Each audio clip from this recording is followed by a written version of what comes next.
डनकाशी news channel, सच है तो बोलेगा। रिटायर्ड बैंक कर्मचारियों की लंबित मांगों को लेकर देशव्यापी आंदोलन के तहत शुक्रवार को वाराणसी के लंका स्थित सेंट्रल बैंक ऑफ इंडिया के रीजनल ऑफिस गेट पर जोरदार धरना प्रदर्शन किया गया। यह प्रदर्शन all India bank retired federation के आह्वान पर आयोजित किया गया, जिसमें बड़ी संख्या में रिटायर्ड बैंक कर्मचारी शामिल हुए। ऑल इंडिया के रिटायरीज फेडरेशन द्वारा आंदोलन का दूसरा चरण शुरू किए जाने के बाद उत्तर प्रदेश राज्य की सेंट्रल कमेटी ने प्रदेश भर में आंदोलनात्मक कार्यक्रम आयोजित करने का निर्णय लिया है।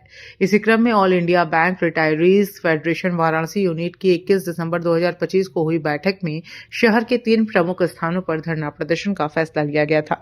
इसी क्रम में पहला धरना 26 दिसंबर 2025 को इंडियन बैंक नदेसर शाखा पर आयोजित किया गया था, जहां भारी संख्या में रिटायर्ड कर्मचारियों ने भाग लेकर प्रदर्शन किया।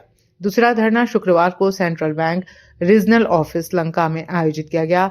वहीं तीसरा धरना 16 जनवरी 2026 को bank of India zonal office Mahmudganj में दोपहर 1 बजे प्रस्तावित है। धरना प्रदर्शन के दौरान रिटायर्ड बैंक कर्मचारियों ने अपनी न्यायोचित मांगों के समर्थन में नारेबाजी की और सरकार तथा बैंक प्रबंधन से शीघ्र समाधान की मांग की। वक्ताओं ने कहा कि जब तक उनकी प्रमुख मांगें पूरी नहीं होती तब तक देशव्यापी आंदोलन जारी रहेगा। बैंक के पदाधिकारियों ने सभी बैंकों के सदस्यों और अधिकारियों से अपील की कि वे अधिक से अधिक संख्या में आंदोलन में शामिल होकर एकजुटता का परिचय दें। उन्होंने कहा कि एकजुटता ही इस आंदोलन की सबसे बड़ी ताकत है। हम लोग के मेन मांगे पेंशन अपडेशन है, उसके बाद वर्किंग एम्प्लॉय का स्वास्थ्य बीमा का खर्चा बैंक देता है। हम लोगों के स्वास्थ्य बीमा का खर्चा बैंक नहीं देता है।